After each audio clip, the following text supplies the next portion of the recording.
Buenas tardes, hermanos. Un gusto estar aquí de vuelta con ustedes. Después de tanto tiempo no me tocaba predicar, ya como que había perdido la práctica, así que las semanas tuve que estar practicando harto, ya que Pastor se encuentra afuera, va viajando, ya llegó a Concepción con el Dani. Así que para los que no sabían, está con el Dani el Pastor. Dios bendice, ¿cierto? Y eso nos deja en evidencia que tenemos un Dios que sí escucha nuestras oraciones, porque estuvimos orando últimamente por eso y es una evidencia tremenda que nos deja y lo experimentamos a través de nuestra vida. Tal como cantábamos, era mi testimonio. Y esas vivencias son parte de nuestro testimonio. Pero también nos dejaron la parte escrita, porque el testimonio que de ciertas personas nos quedó en la Biblia, ¿cierto? Y es lo que estamos estudiando últimamente. ¿Qué libro estamos estudiando? Hechos de los apóstoles, bien, pero primeramente de Jesucristo, obviamente, y luego de los apóstoles. Así que los invito a dirigirnos a Hechos 10. Para los que no vinieron, contextualizando lo que había pasado, el Espíritu Santo le dice a Pedro, a través de una visión o un éxtasis o un sueño, que tenía que dirigirse a una ciudad específica porque ahí iba a estar un hombre esperándole para compartirle el Evangelio. De la misma forma, el Espíritu Santo le habló al centurión y le dijo, manda a buscar a Simón para que vaya a tu ciudad y él te va a hablar sobre Jesucristo. Una vez que llega Pedro y se junta con el centurión, tienen una conversación y le dicen todo lo que supieron, como que se encontraron. Oh, ¿tú eres Simón? Sí, yo soy el centurión. Y le dice, el Espíritu Santo me dijo que tú tenías que estar acá. Pedro le dijo, a mí el Espíritu Santo también me dijo que tenía que estar acá. Ahora, ¿Pedro amaba a los gentiles? No. Recordamos, vamos contextualizando atrás. Pedro tenía un odio, literalmente un odio hacia los gentiles, que vamos a ver después con ciertos detalles. Odio o eran sus enemigos. Y Pedro, al ver que el Espíritu Santo había congeniado para que ellos dos se encontraran, le rompió totalmente su visión. La perspectiva que él tenía de que la salvación era solamente para los judíos. Y ese fue el punto donde quedamos. Entonces Pedro presentó dentro de aquellos hechos en cuanto a Jesucristo. Asumiendo, ya sabemos que Jesucristo era conocido por toda la zona europea, no era que venía a contarle algo nuevo, a diferencia de Pablo con los griegos. Pero afirmó clarísimamente que Jesucristo había sido crucificado, colgado en un madero, y que había resucitado al tercer día. Ya hemos destacado, Pastor destacó que no hay ningún solo sermón, no conversaciones, sino sermón donde le predica o le exhorta a la otra persona que no hable de Jesucristo en todo el libro de Hechos. Todo sermón que está dentro del libro de Hechos menciona a Jesucristo. De hecho, muchos teólogos le dicen que si es que llevase otro nombre, Hechos de los Apóstoles, sería Hechos de Jesucristo y del Espíritu Santo. Porque todas las valga la redundancia, hechos que realizan los apóstoles fueron guiados previamente con el Espíritu Santo. Pedro fue guiado por el Espíritu Santo. El profeta con Saulo, el Espíritu Santo le dijo. Todo hecho que está guiado acá es en base a el Espíritu Santo.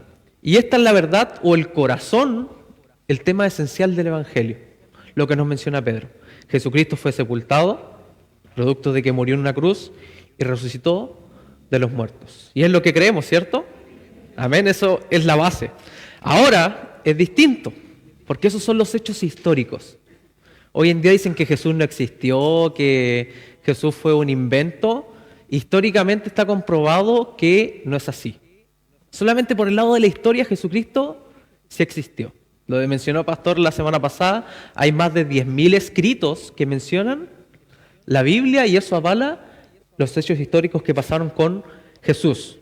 Eso es la historia. Ahora, totalmente distinto es la relación que usted tenga hoy con Cristo crucificado.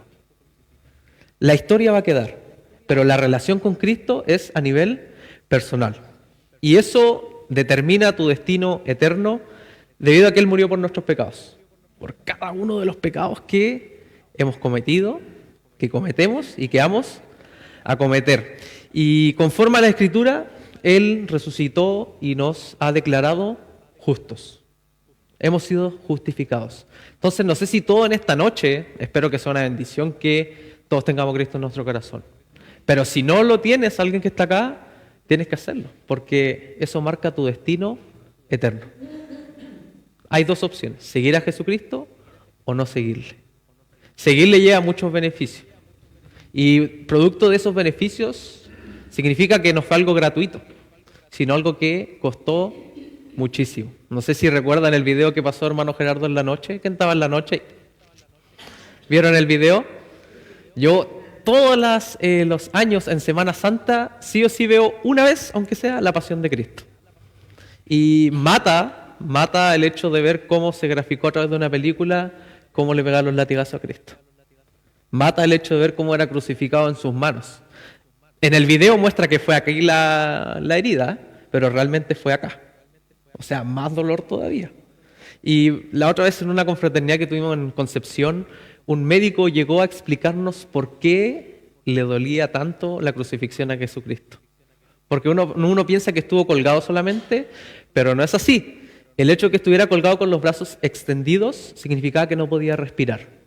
Y para poder respirar tenía que levantarse. Y para levantarse, ¿a dónde tenía que apoyarse? En los pies que ya tenía clavados. Y al levantarse, raspaba su espalda, que estaba rota por los látigos. Si uno empieza a graficar el sacrificio que hizo Jesucristo por nosotros, es inmenso. Y no podemos desmerecerlo y tampoco podemos quedarlo hacia nosotros. Y eso es lo que vamos a aprender hoy día. No es para nosotros, no es para un grupo específico, no es para tus amigos, es para compartirlo con todos. Muchas veces tenemos la misma visión que Pedro y queremos repartir con algunos nomás la salvación. Y el que te cae mal en el trabajo, no le hablamos de Dios. Tal vez para Pedro era lo mismo, pero no es así. En Romanos 4:25 nos dice Pablo, el cual fue entregado por nuestras transgresiones y resucitado para nuestra justificación. Eso fue lo que hizo Cristo y por eso vivimos. Bien, vamos a orar para ya después partir con la lectura. Señor Padre amado, te damos gracias por este día. Te damos gracias porque podemos estar acá en tu casa, Señor. Podemos seguir aprendiendo de tu palabra, Señor, guiado por aquellos hechos de los apóstoles, Señor. Aquellos grandes hombres que nos dejaron ejemplo a nosotros de cómo hacer las cosas y de cómo no hacerlas también. Porque ellos nos demostraban a través de tu Biblia que no eran perfectos, pero que tú igual los ocupabas como instrumento.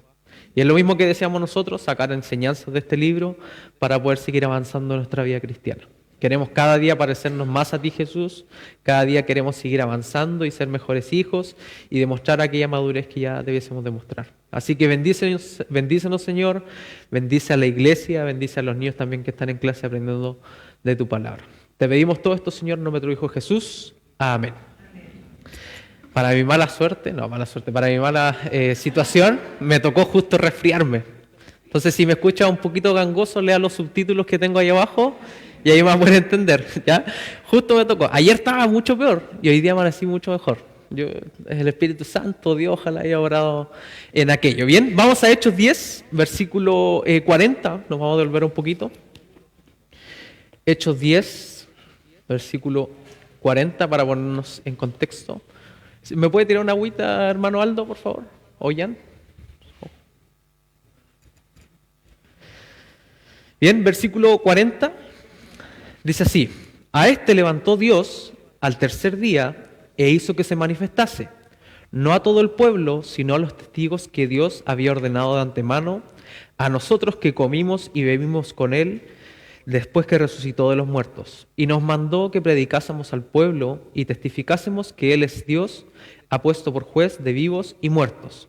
De este dan testimonio todos los profetas, que todos los que en Él creyeren recibirán perdón de pecados por su nombre. Bien, lo primero que tenemos que recordar en esto es que Pedro tenía sus debilidades y fallos, ¿cierto? ¿Cuál es el mayor fallo o su mayor debilidad que tuvo y que se le conoce en todo el mundo a Pedro? ¿Cuál? negar a Jesús, ¿cierto? Todo el mundo conoce aquel pecado de Pedro.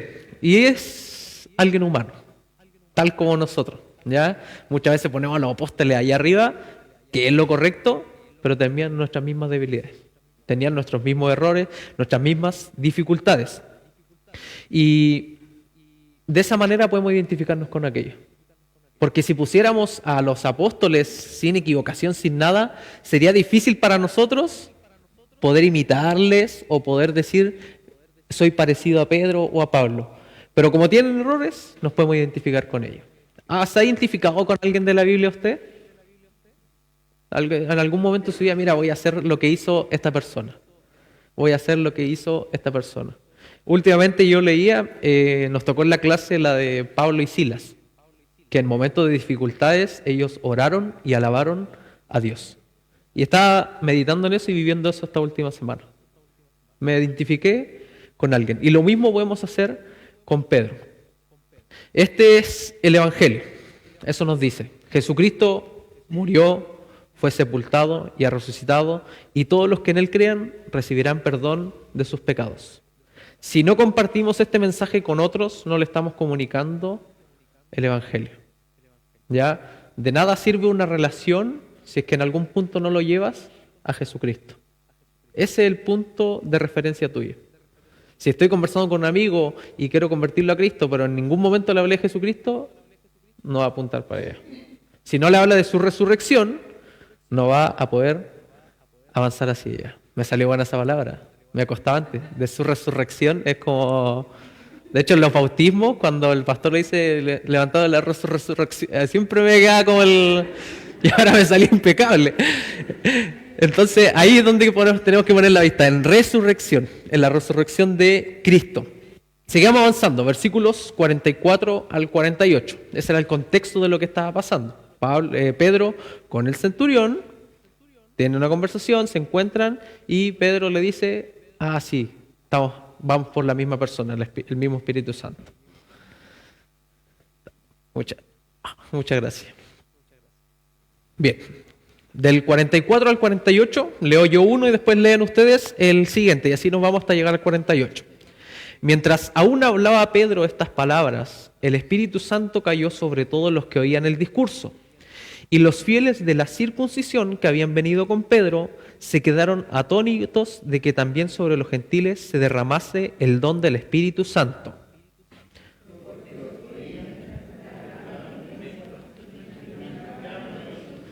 Entonces respondió Pedro, ¿puede acaso alguno impedir al agua para que no sean bautizados estos que han recibido el Espíritu Santo también como nosotros?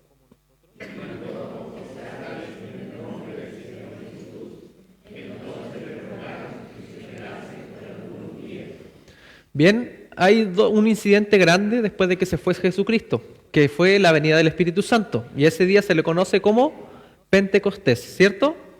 Pero este pequeño extracto de la Biblia se le conoce como el Pentecostés de los que no eran judíos.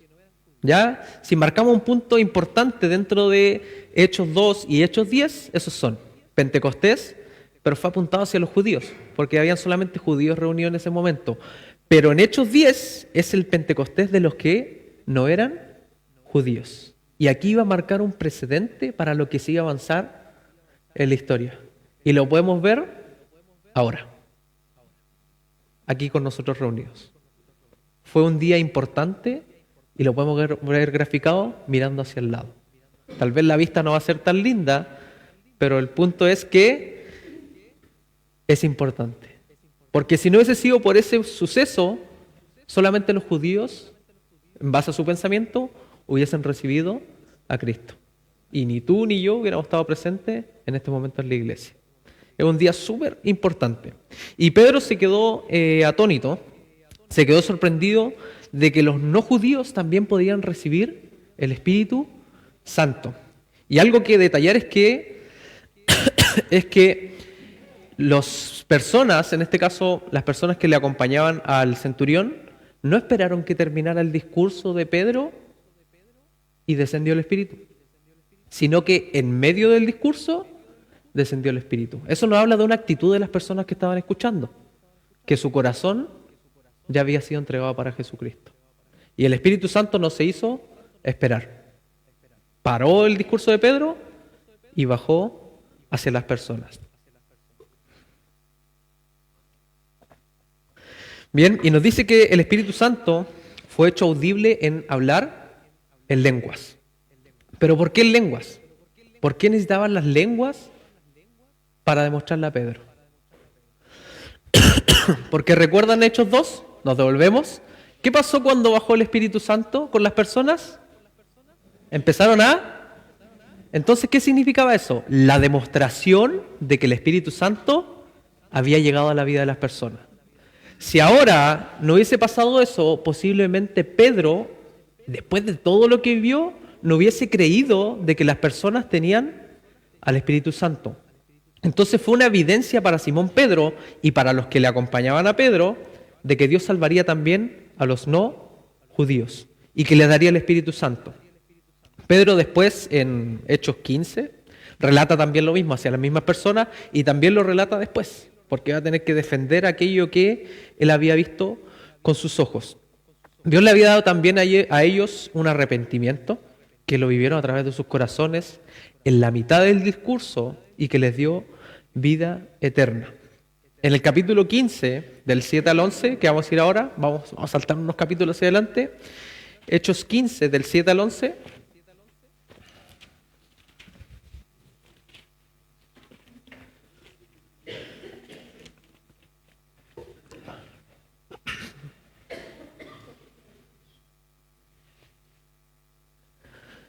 dice, y después de mucha discusión, Pedro se levantó y les dijo, varones, hermanos, vosotros sabéis como ya hace algún tiempo que Dios escogió que los gentiles oyesen por mi boca la palabra del Evangelio y creyesen. Y Dios que conoce los corazones le dio testimonio dándoles el Espíritu Santo, lo mismo que a nosotros. Y ninguna diferencia hizo entre nosotros y ellos purificando la fe en sus corazones. Bien, Pedro después nos dice, nos recalca otra vez, oye, ellos igual pueden. Porque vivió una lucha constante, y que no me quiero saltar más adelante, vivió una lucha constante con aquello. Pedro, el que no creía que los no judíos podían ser salvos, lo vio con sus ojos, pero después tuvo que enfrentar a toda la gente de Jerusalén que no creía aquello. Entonces tuvo que defenderlo muchas veces. Y es para nosotros muy difícil darnos cuenta de aquella gran barrera que había entre los judíos y los no judíos. No lo podemos graficar. Yo creo que lo más parecido reciente es con el apartheid, con el racismo a la gente de tez negra que se vivió en Estados Unidos, que se vivía en África. Es como lo más parecido que tenemos como a la separación. Pero para graficar el odio o la enemistad que había dentro del pueblo judío con los gentiles, hay muchos ejemplos. Uno de aquellos es que dentro de la ley judía, no la ley mosaica, ¿ya? Dos cosas distintas. Lo graficamos aquello, ¿cierto? Ley mosaica son los mandamientos que le dejó Moisés, Dios a través de Moisés. Y la ley judía eran estamentos que ellos habían creado. Dentro de aquellos estamentos que ellos crearon, cada judío todas las mañanas tenía que orar. Y tenía que decir, gracias Jehová por no ser un esclavo o un gentil. Grafican la segregación que había hacia la gente no judía. Le dice, te doy gracias por no ser gentil. Esa era la oración de agradecimiento. Otro ejemplo, si un judío se casaba con una persona gentil, o lo mismo, una mujer judía se casaba con un hombre gentil, realizaban un funeral para la persona. Estaba viva, se había casado, pero ¿qué hacían ellos? Un funeral para la que se había casado, significando que esa persona ya estaba muerto para la familia y para todos. Ese era el nivel de segregación que había. Bien, entonces usted se casa. ¿Se imaginaría si los papás hicieran eso y no les gusta el yerno que van a tener? ¿Cuántos funerales habrían aquí en el mundo, no? Es decir, aquí en la iglesia. O lo mismo, que a la suegra no le gusta la nuera y su hijo se casa, voy a hacerle un funeral a mi hijo porque murió. Eso es lo que hacían ellos para mostrar su odio y su enojo hacia las personas que no estaban de acuerdo con su creencia. Entonces, volvamos y dijamos nuestra atención otra vez al libro de Hechos de los apóstoles, porque nos representa tres conversiones muy grandes para la humanidad. Porque hay tres grandes ejemplos. Uno es el eunuco. ¿Se acuerdan de la historia del eunuco en los estudios anteriores? El que venía de adorar de Jerusalén, iba de vuelta y apareció Felipe. El segundo fue Saulo, o más conocido como Pablo. Y el tercero es Cornelio, el que vieron la semana pasada y que hoy día estamos alcanzando igual una colita de aquello. ¿Por qué era significativo? Porque representaba a los tres hijos de Noé. O sea, a las tres líneas de la humanidad. Porque cuando estuvo Noé desaparecieron todos y quedaron solamente tres líneas. Una, adivinen, el eunuco era descendiente de Cam, o sea, un hijo de Noé. Saulo era descendiente de Sem, la otra línea de Noé. Y Cornelio era descendiente de Jafet. No es al azar que justo se convirtieron en ellos. Eran las tres líneas de la humanidad. ¿Qué estaba queriendo decir Dios con esto? Yo quiero que todos sean salvos. Todos. Las tres líneas de Noé. En cada caso, el Espíritu Santo presentó a Cristo y utilizó un mensajero de Dios como su instrumento. En el caso del eunuco, ¿el Espíritu Santo a quién guió para llevarlo a Cristo? ¿A quién? A Felipe. Excelente. El eunuco y Dios. El Espíritu Santo guió a Felipe y Felipe lo llevó a Cristo y después lo bautizó, ¿cierto? El segundo caso, que ese es de la línea de Cam, el etíope. De la línea de Sem es Saulo. El Espíritu Santo guió a Saulo por el camino ¿hacia dónde iba Saulo cuando se convirtió? A Damasco, ¿cierto? Y Jesús trató con él directamente, ¿cierto? Pero se dice que fue guiado por una persona en específico, a pesar de que no estaba viva, y fue Esteban, ¿ya? Saulo o Pablo presenció cómo apedreaban a Esteban. Se cree que ese fue el profeta o el hombre que guió con el Espíritu Santo a Saulo. Bien, tenemos dos. Al eunuco, que lo guió Felipe, y ocupó la palabra, ¿ya? Ocupó, ¿alguien recuerda, como estas trivias que se hacen en algunas actividades, qué estaba leyendo el eunuco cuando apareció Felipe? Isaías, ¿qué capítulo? 53, ¿ya? Y nos hablaba sobre el cordero enmudecido, que no abrió su boca, ¿cierto? Eso estaba leyendo y lo guió a través de su palabra. Segundo, el Espíritu Santo guió a Saulo por el camino a Damasco y Jesús trató con él. Pero ocupó a Esteban a través de la muerte que él presenció del primer mártir. Y en este último vemos cómo el Espíritu Santo guió en cada detalle a Cornelio. Bien, ¿y a quién ocupó como instrumento? A Pedro. Y ahí representa las tres líneas de Noé. Y te dice, Dios quiere a toda la humanidad que vaya a Cristo. Toda, completa. Entonces, eso es más o menos como lo que vamos a sacar de resumen. Que esto es de la semana pasada más o menos y alcanzamos una colita. Entonces, este fue el punto inicial para algo gigante que se venía. Porque antes el pueblo judío era un número cerrado. Pero ahora cuando se abría y se expande a todo el pueblo, a todo gentil, se abre un abanico gigante de personas que se le puede evangelizar. Y Pedro fue, como decía la semana pasada, la llave que abrió esa puerta. Ahora sabemos que fue el Espíritu Santo. No, porque no somos los hombres. No eres tú, no soy yo, no es nadie. Es Dios trabajando a través de ti como un instrumento. ¿Ya? Y podemos ser instrumentos de bien o instrumentos de mal. Entonces ahí tenemos que estar más o menos siempre pendientes a lo que nos dice el Espíritu Santo. Bien, y ahora sí entramos. Nos vamos a Hechos 11. Vamos a entrar a Hechos 11. ¿Por qué? Una vez que dimos todo el contexto de lo que había pasado, fue tanto el revuelo que causó el hecho de que alguien no judío se convirtiera, que llegó a oídos de la iglesia de Jerusalén, que Jerusalén es la base del Evangelio. Llegó a oídos y en la iglesia de Jerusalén, como dijo Pastor la semana pasada, no eran cristianos gentiles, eran cristianos judíos, que creían lo mismo que Pedro. Pedro ya no lo creía, pero ellos sí lo seguían creyendo. Entonces llegaron todos esos rumores hacia Jerusalén. Y ahí es donde llamaron a Pedro. Y le iban a retar. ¿Por qué había entrado a comer a la casa de una persona que no era judía? Y eso es lo que más o menos se grafica ahora. Vamos a Hechos 11 y del 1 al 3. Dice: oyeron los apóstoles y los hermanos que estaban en Judea que también los gentiles que habían recibido la palabra de Dios, y cuando Pedro subió a Jerusalén, disputaban con él los que no eran de la circuncisión, diciendo: ¿por qué has entrado en casa de hombres incircuncisos y has comido con ellos? ¿Ya? Como podemos ver, hubo dudas, hubo división, y debemos comprender que aquí para los judíos lo que hizo Simón Pedro era algo horrible.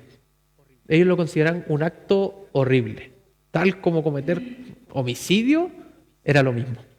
No podían entrar a la casa de alguien que no era judío. El hecho es que si hubiésemos podido conversar con Pedro tal vez un mes antes de la visita a Cornelio, Pedro, ¿qué te hubiera dicho? Eso no se hace, estás mal. Pero estamos un mes después. Y Pedro, el mismo que habría dicho que eso constituiría un hecho grave, ahora tiene que defender que el Evangelio es para todos. Y ahí más o menos vamos entrando. Lo que sucedió aquí es que Pedro les ofreció una disculpa, ¿ya? Y les dejó en claro que de ninguna manera quería llevar el Evangelio a los no judíos. Esa era su idea inicial. Pero que el Espíritu de Dios le había guiado en este episodio. Y lo que hace Pedro es no ponerse él al frente a recibir las balas, sino que el Espíritu Santo fue el que me guió.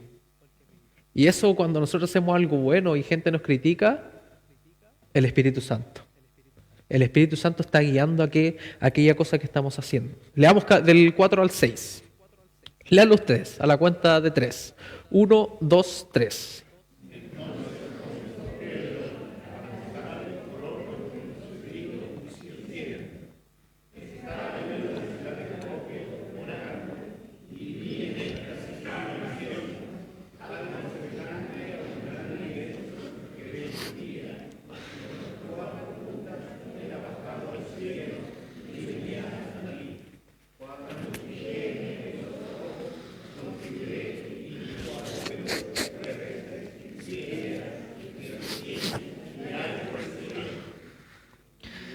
Hasta ahí nomás. Bien, ahora si nos pusiéramos y escucháramos su relato así como los textos que te leen con voz viva en YouTube, hubiéramos notado el asombro de Pedro. Si Pedro todavía no lo podía creer, no podía graficar lo que estaba viviendo.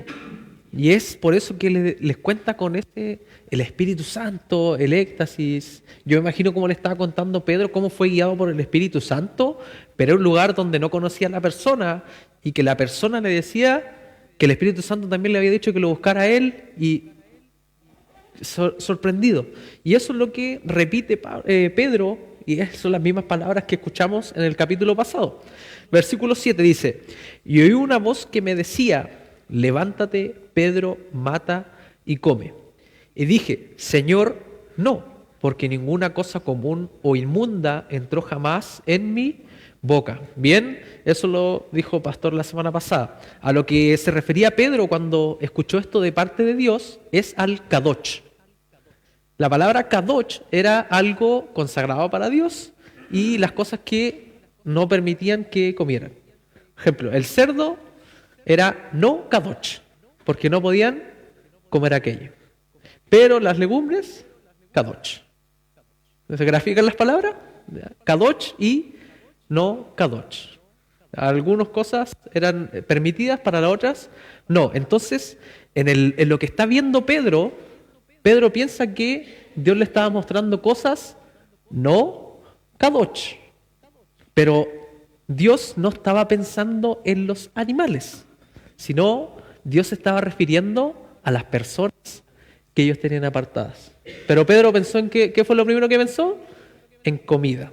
Como muchos de los que estamos acá cuando nos hablan alguna cosa. O sea, le graficó algo, un lienzo, y comida. ¿Ya? Y Dios no estaba hablando de comida, sino que estaba hablando de personas.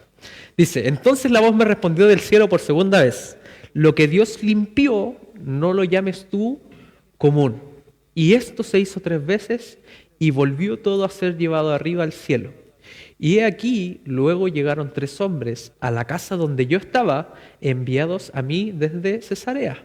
Bien, grafique lo que es como está Pedro contando este relato. Y el Espíritu me dijo que fuese con ellos sin dudar. Fueron también conmigo estos 6 hermanos y entramos en la casa de un varón. Bien, y aquí grafico yo un líder y sus discípulos. ¿Ya? Siempre es importante tener discípulos en nuestra vida o estar mentoreando a alguien. Porque esas 6 personas que lo seguían también eran judíos y estaban dispuestos a romper aquella regla por seguir a su líder. Porque su líder le dijo que el Espíritu Santo le había hablado.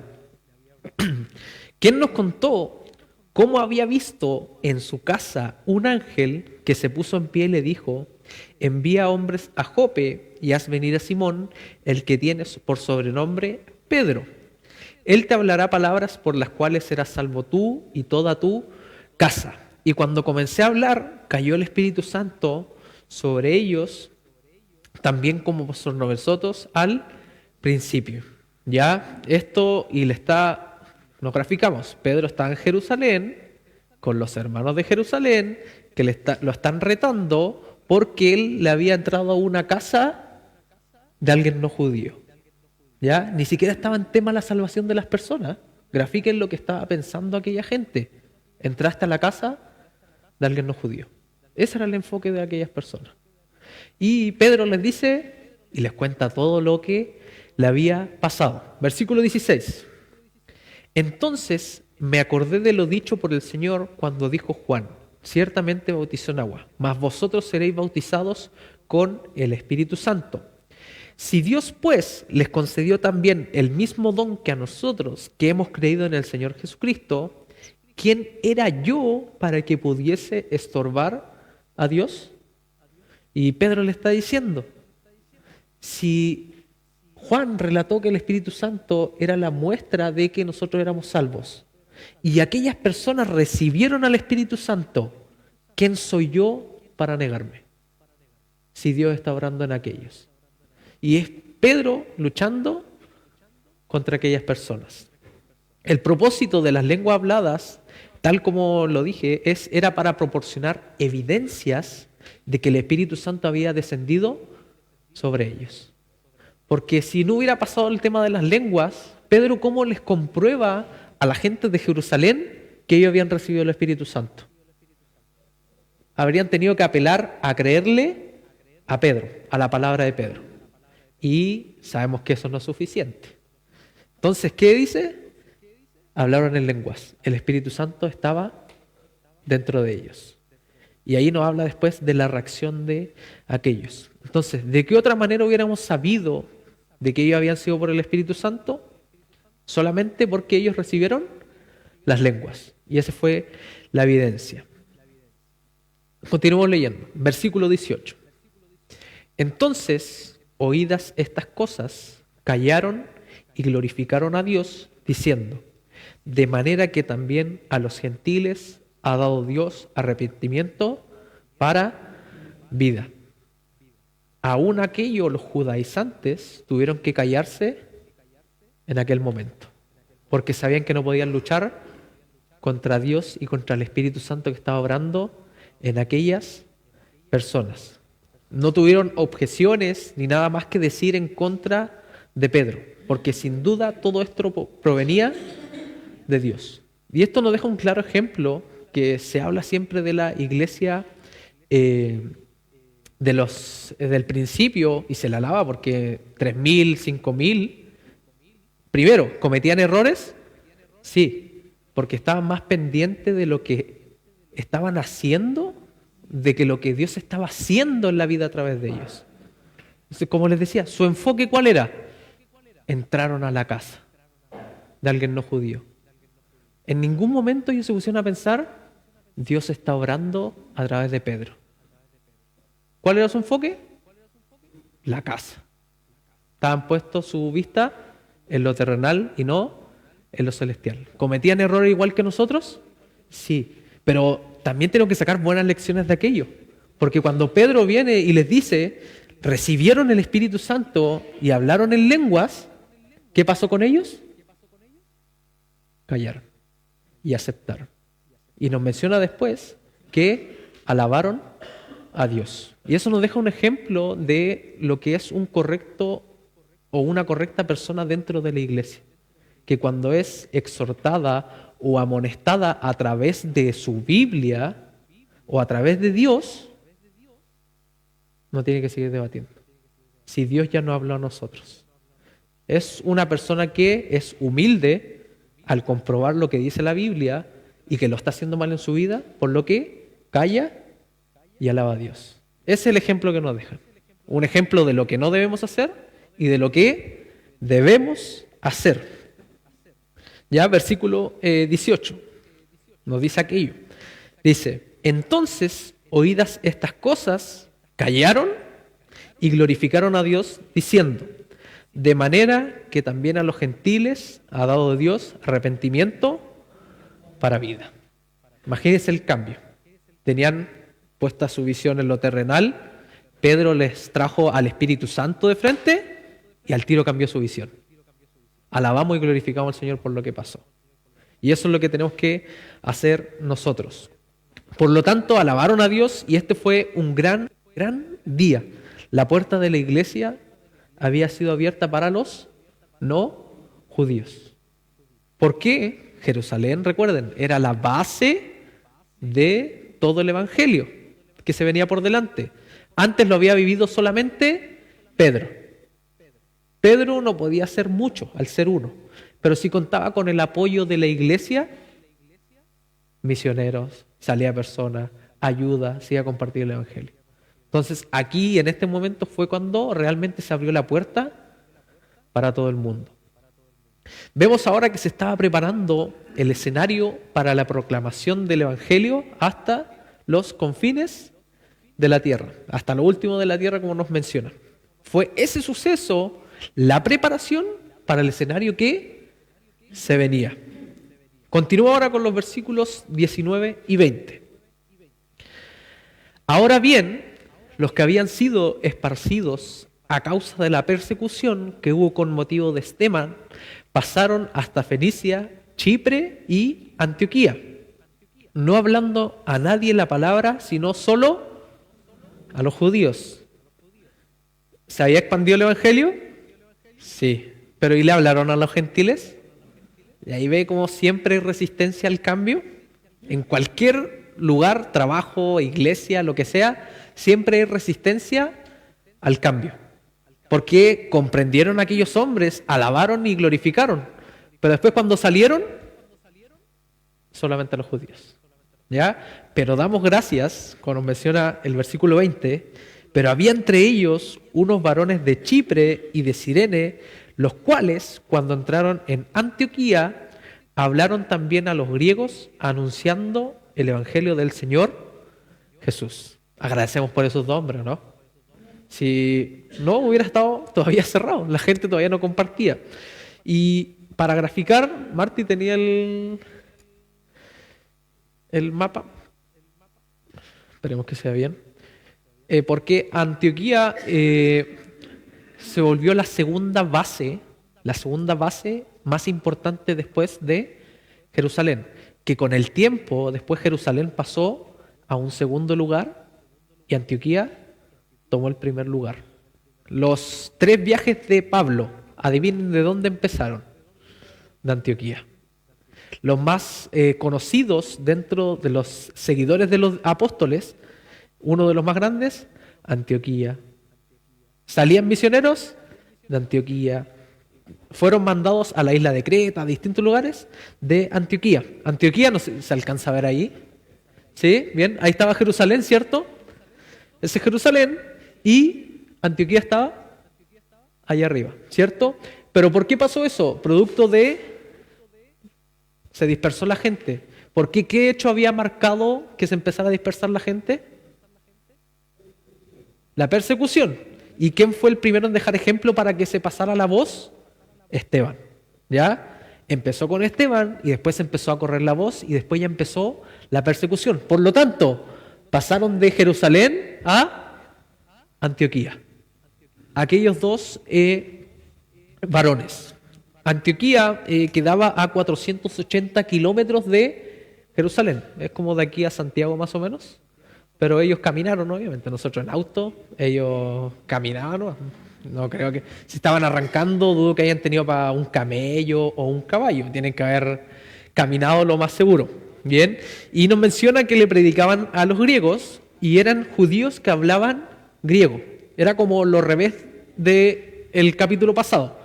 Habían griegos que se convertían en judíos y aquí eran judíos que se creían griegos, ¿ya? Pero, y que practicaban las costumbres griegas, ¿bien?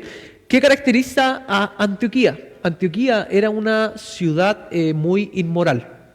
Dentro del Imperio Romano, que es todo lo que se ve en morado, que ese fue uno de los imperios más grandes, se conocía que Antioquía era muy inmoral. Debido a que tenía gente de Grecia, que se llaman griegos, era una ciudad que dedicaba su adoración a Artemisa, ¿ya? Que es una diosa griega. Ahí estaba envuelto aquellos dos personajes, ¿ya? Si nosotros graficamos ahí en ese punto las ciudades más importantes en base a lo que era conocido, Jerusalén se trataba de religión, ¿ya? Era la capital de la religión. Alejandría era sobre el intelecto, ¿ya? Se encontraba la biblioteca de Alejandría, una de las bibliotecas más grandes. Esa era la capital del intelecto. Roma, que está ahí arriba, ¿de qué creen que era la capital?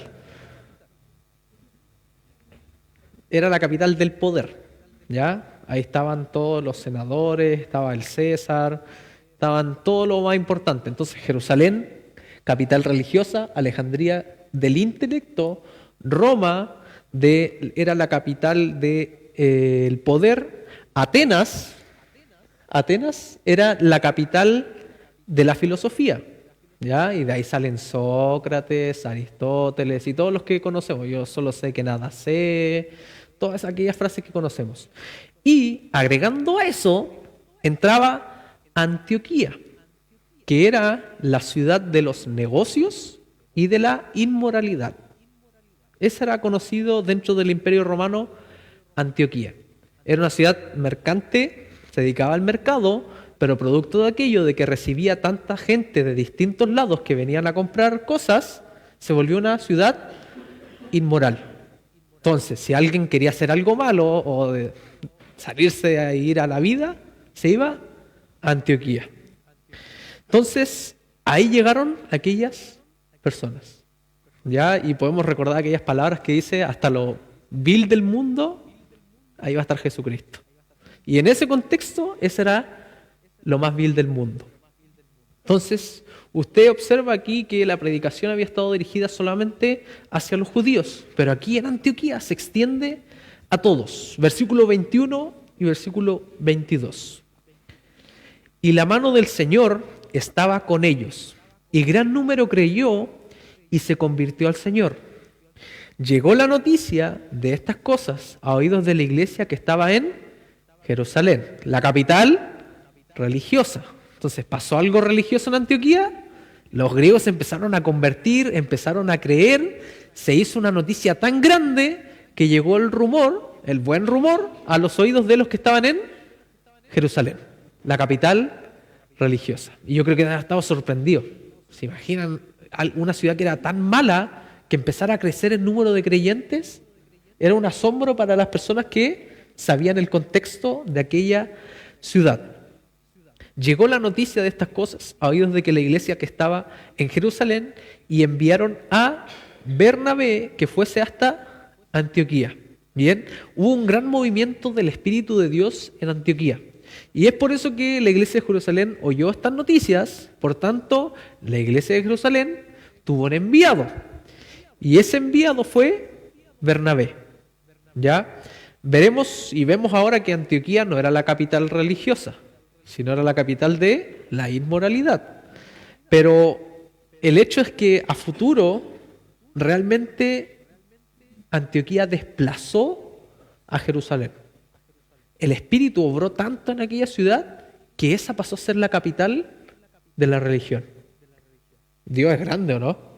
O sea, una ciudad dentro de todo ese imperio, ya no está, pensé que estaba todavía, dentro de todo ese imperio que era conocida por la inmoralidad, ahora era conocida por ser una ciudad religiosa. Ese fue el obrar de Dios en aquella ciudad. Y sigue obrando hasta hoy día. Ese mismo poder que cambió una ciudad completa sigue obrando hoy en día. Tenemos que arraigarnos a aquello. Continúa el versículo 23. Cuando llegó, hablando de Bernabé, y vio la gracia de Dios, se regocijó y exhortó a todos a que con propósito de corazón permaneciesen fieles al Señor.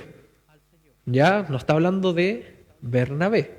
Y en ese momento todavía no era la capital religiosa, seguía siendo la capital de la inmoralidad. Es por eso que llegó a exhortarles y que permaneciesen fieles al Señor. Porque yo creo que había oportunidad de caer en pecado por montones en esa ciudad. Entonces el mensaje de Bernabé cuando llegó fue: manténganse firmes, ustedes pueden. Fieles al Señor. Versículo 24. Porque era varón bueno y lleno del Espíritu Santo y de fe. Y una gran multitud fue agregada al Señor. Ya observemos lo que nos dice a Bernabé. O sea, la persona que fue elegida para ir a Antioquía. Nos dice que era un varón bueno, lleno del Espíritu Santo y de fe. Si usted quiere tomar cosas hacia dónde apuntar como cristiano, debiesen ser esas tres. Sus metas como cristiano, para que digan que era un hombre del Espíritu Santo, es alguien bueno, está siendo bueno, está siendo lleno del Espíritu Santo y eres un hombre de fe. Esas son las características que hacían sobresalir a Bernabé por sobre las demás personas. Y esas son las que tenemos que cumplir nosotros. Esas son tres buenas cualidades espirituales. Si tiene que decirle a su hijo a dónde quiere apuntar a su hijo, hacia esas tres cualidades. Ese es un buen fundamento para los hijos. Gracias a Dios yo lo he visto en mi vida. Y agradezco por aquellas instrucciones que me dieron mis padres para poder guiarme hacia aquello. Y mi meta es tratar de avanzar en aquello cada día. Entonces, ese es nuestro enfoque. Ahora, si pensamos bien, Bernabé no fue enviado por casualidad o justo a Antioquía para solamente conversar. Bernabé llegó a ser el pastor de aquella iglesia. ¿Ya? Creció tanto que necesitaban un líder. Y fue enviado Bernabé. Comenzó exhortando, ¿ya? Lo cual se hacía, y uno piensa, ¿qué estaba haciendo cuando estaba exhortando? Era mediante la predicación y la enseñanza. Dos cosas distintas, predicación y la enseñanza. Y es lo que estamos haciendo últimamente. ¿Quién ha tenido su reunión de grupo? Yo ya tuve la primera. ¿Quién ha tenido? ¿Qué tal estuvo? ¿Les costó cuando tuvieron que evaluar al que recibió su hoja? Los que no lo han hecho van a estar ahí pillados todavía. Pero a mí me pasó que en mi hojita, súper rápido. Pero después cuando recibí la persona de aquel hermano y le tuve que poner puro 1, no, mentira. No, estoy bromeando. Cuando recibí su hojita, me costaba un montón poder evaluar al hermano. ¿Les pasó a ustedes? A mí me costó demasiado. Pero eso es lo que hacía, predicación y enseñanza. Y enseñanza, como aprendimos con pastores en la serie, era en las casas. Y en las casas seguían avanzando, ¿ya? Entonces eso es lo que hacía Pedro, que a Bernabé, mediante la predicación y la enseñanza. ¿Y qué nos dice qué pasó con la congregación? y una gran multitud fue agregada al Señor. Y es lo que esperamos con esta serie, ¿cierto? Esperamos que esta multitud siga agrandándose, siga creciendo. Y es lo que apuntamos cada uno de nosotros. Continuamos con los versículos 25 y 26. ¿Ya? ¿Qué pasó? Que la iglesia empezó a crecer. Empezó a crecer muchísimo. Y yo creo que Bernabé ya no le dio más para él estar solo. Entonces, ¿qué tuvo que hacer? Ir a buscar a otro que le ayudara. Y vamos a ver quién es. Versículos 25 y 26. Después fue Bernabé a Tarso para buscar a Saulo, y hallándole le trajo a Antioquía. Y se congregaron allí todo un año con la iglesia y enseñaron a mucha gente, y a los discípulos se les llamó cristianos por primera vez en Antioquía. No sé si Marti podéis poner el mapa rápido, porque hay algo a destacar. Podemos ver Antioquía, ¿cierto? Y Tarso estaba al ladito, ¿cierto? Ahí está cruzando ese pedacito de mar, ¿lo alcanzan a ver? Tarso, ¿ya? Lo curioso es que cuando la Biblia dice para buscar a Saulo, la Biblia en el griego ocupa la palabra cazar. O sea que tuvo mucho tiempo tratando de encontrar a Saulo. En este caso, a Pablo. A pesar de estar tan cerquita, le costó demasiado a Bernabé poder encontrarle. ¿Y por qué pasa eso? ¿Recuerdan que a Pablo lo querían matar? Entonces, ¿qué hicieron con Pablo? Ándate. Y lo mandaron a Tarso. Entonces, ¿creen que en cierto modo Pablo igual estaba predicando el Evangelio, pero de la misma forma estaba escondido muchas veces para que no le encarcelaran? Y es por esa misma cosa que Bernabé tuvo que esforzarse mucho para poder encontrarle. Porque Pablo no sabía, o en ese momento no conocía a Bernabé, y podía pensar que era alguien que lo buscaba para matarlo. Le costó tanto hasta que lo encontró. Y ahí fue donde Antioquía y donde los creyentes del Señor Jesucristo, después de ese año, fueron llamados cristianos. Y como decimos hoy día, ¿y tú qué eres? No, yo soy cristiano. Ahí partió, para el que no sabía, ahí destaque y dicen, uy, ¿por qué ustedes se llaman cristianos? No, es que fue un nombre que se le dio en los tiempos antiguos, en Hechos 11. Bien, creemos simplemente que significaba que estos eran seguidores de Cristo, y fue un nombre excelente, yo creo. Se dice que en aquel punto era por burla, que fue por burla hacia las personas que creían en Cristo en Antioquía, pero que de esa burla resultó algo tan bonito que hoy día nosotros nos decimos cristianos y levantamos la bandera y soy cristiano, pero partió con una burla. También se cree que fue por la costumbre de los soldados romanos.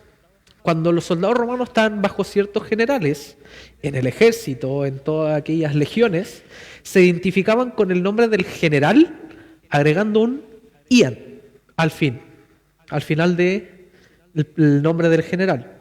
Un soldado bajo, por ejemplo, el general César, se llamaba cesariano. Entonces se cree que como ellos seguían a Cristo, cristianos. Ese es más o menos el contexto de por qué se empezó a dar aquella burla. Entonces, si usted se llama Álvaro, sus soldados, ¿cómo se hubieran llamado? Alvarianos. En Gino, no sé cómo sería. Ginianos. Mirnianos. Ese sería su soldado. En este caso, como se llama un general que es Cristo, nosotros somos cristianos. Y de ahí partió aquella burla que hoy en día es algo súper genial para nosotros llamarnos cristianos, ¿cierto? Capítulo 11. Concluye diciendo aquí en los versículos 27 al 30. En aquellos días, unos profetas descendieron de Jerusalén a Antioquía, y levantándose uno de ellos, llamado Ágabo, daba a entender por el Espíritu que vendría un gran hambre en toda la tierra habitada, la cual sucedió en tiempo de Claudio. Bien, y esto es lo hermoso de la Biblia a nivel histórico. Y en Lucas, siendo un historiador y médico, nos deja detalles del contexto de la historia. Adivine si usted toma un libro de historia. ¿Creen que va a encontrar al emperador Claudio? Ahí va a estar. Lo aprendimos con los jóvenes hace unas semanas. ¿Cómo podemos comprobar la veracidad de la Biblia? Una que es a nivel histórico. Y nos menciona personajes que existían en ese momento. Porque no son inventados, sino que estaba pasando ahí. Y eso es lo bonito, nos deja ese detalle de Claudio. ¿Ya? Entonces los discípulos, cada uno conforme a lo que tenía, determinaron enviar socorro a los hermanos que habitaban en Judea, lo cual en efecto hicieron enviándolo a los ancianos por mano de Bernabé y Saulo. ¿Ya? Este incidente registrado también puede ser verificado en la historia secular. ¿Ya? No fue que en específico la iglesia de Jerusalén iba a pasar hambre, sino la ciudad completa, y lo dice la historia. Y era maravilloso ver el espíritu fraternal que había entre la iglesia de Jerusalén y la iglesia de Antioquía. Y el vínculo del amor que los mantenía unidos a esos miembros de la iglesia primitiva. Y recordemos que los de la iglesia de Jerusalén reclamaron de por qué los que no eran judíos estaban recibiendo a Cristo. Y aquellos que escucharon esos rumores, ¿se quedaron con eso? No, sino que superaron cualquier adversidad que habían sufrido, que en el momento que Jerusalén se vio necesitada, mandaron ayuda. Y eso nos habla de, otra vez, de aquellos hermanos. Eran hermanos que perdonaban. Sabían el valor del perdón y lo que Dios había instruido en sus vidas. Que después esa iglesia que los había criticado, que decían que ellos no podían ser salvos, después se volvieron fraternales. Que en el momento de ayuda, ahí estuvieron para ellos. Es un vínculo hermoso que nos deja hacia nosotros. Ante aquellas circunstancias, los otros creyentes de Antioquía enviaron ayuda a esa afligida iglesia en Jerusalén. ¿Y a quién enviaron? ¿Recuerdan a quién enviaron? Lo leímos hace un segundo. Uno de aquellos era Bernabé y el otro, Saulo. Para Saulo era también especial aquel momento, ¿ya? Porque recordemos que Saulo era la persona uno de los que inició en el daño a la iglesia que se generó en Jerusalén. Saulo había sido el que impulsó que empezaran a perseguir a los cristianos en Jerusalén. Y se lo imaginan ahora llegando con una cajita de víveres a la iglesia donde había mandado a matar gente. Algo chocante de haber sido en ese momento. Pero otra vez nos habla de ese amor que había. Que a pesar de que todo lo que hizo Pablo en su tiempo antiguo, le recibió con los brazos abiertos. Y cuán maravilloso fue ver que con sus propias manos, un Saulo transformado, un Saulo que dio esos 180 grados, iba a ir a ayudar a esa misma iglesia que persiguió. Es algo hermoso. Y ese es el verdadero cristianismo. Ese es el verdadero, y así es como debiese ser, y como nosotros debiésemos ser igual. A que a pesar de cualquier dificultad, ese amor fraternal debiese estar entre nosotros. Tal vez alguien que te causó daño dentro de esta misma iglesia, ayudarle. Imagínense, Saulo, alguien que había matado a Esteban, después iba con ayuda. Y eso nos habla de aquella iglesia, que cuando le dijeron, ustedes están equivocados, el Espíritu Santo me dijo esto, callaron, aceptaron aquella amonestación que les dio Pedro y alabaron y glorificaron a Dios. Aquella misma iglesia que los había apartado diciendo que ellos no podían ser salvos y que ahora sí creían que podían ser hermanos, le van con ayuda. Ese es el espíritu que tenemos que tener nosotros hoy en día como iglesia. Nos dejaron en hechos. Y quiero decir, la gran multitud crecía y crecía. ¿Queremos ver más gente acá? Practiquemos ese amor fraternal que tenemos. ¿Queremos ver más gente acá? Ayude cuando otro está necesitado. ¿Queremos ver más gente acá? Sigamos compartiendo ese Jesucristo resucitado. Y así como vamos a poder crecer e imitar a aquellos que en el principio lo hicieron súper bien. Vamos a orar. Señor Padre amado, somos tremendamente bendecidos al poder ver en tu palabra, Señor, aquellos ejemplos que tú nos dejas día a día. Jamás dejamos de aprender de tu palabra, Señor, y en este día especial aprendimos sobre ese amor fraternal que tenía la iglesia, que pudo superar cualquier dificultad interna que tenían dentro de ellos, cosas de religión, cosas de cultura de los judíos, Señor, y lo pudieron superar porque tenían una visión celestial, porque tenían una visión y un amor fraternal que los podía guiar a hacer lo correcto en sus vidas, Señor. Y queremos eso mismo para esta iglesia, Señor. Queremos que esta iglesia sea representada por ese amor fraternal, que sea representada por esa humildad, Señor, que tenían para recibir aquella exhortación. Bendícenos grandemente, Señor, que tu Espíritu Santo, al igual que lo hizo con Felipe, al igual que lo hizo con Pedro, con Saulo, nos esté guiando también hoy en día. Que nos pueda ayudar en cada situación, porque sabemos que guiados por tu Espíritu Santo vamos a tomar la decisión correcta. Porque tú, Señor, conoces los planes, tienes propósitos más grandes de los que nosotros podemos ver con nuestros ojos. Bendice, Señor, cada cosa en esta iglesia, Señor. Bendice todo lo que ha pasado, Señor, todo lo que va a pasar, a los niños. Cada situación, Señor, sabemos que tú la tienes en tus manos. Así que somos agradecidos, Señor, y queremos ser como esa iglesia de hechos. Que la IBB La Serena, Señor, sea mencionada en los cielos porque nos amamos fraternalmente. Que la IBB La Serena sea mencionada porque fuimos humildes y porque ayudamos al necesitado. Así que, Señor, bendícenos, Señor, y ayúdanos a recordar siempre, y tu Espíritu Santo nos ayuda a recordar que tenemos que evangelizar, Señor, que tenemos que salir a predicar de ese Jesucristo que fue latigado, Señor, de ese Jesucristo que fue crucificado, que sufrió mucho dolor, que resucitó al tercer día, Señor, y que hoy mora en nuestros corazones. Así que, Señor, te pedimos tu ayuda tremenda, porque sabemos que cuando escuchamos aquello, vienen pruebas para practicar lo que escuchamos. Así que tu Espíritu Santo nos ayude. Bendícenos, Señor, queremos ser más como tú, y te pedimos todo esto en nombre de tu Hijo Jesús. Amén.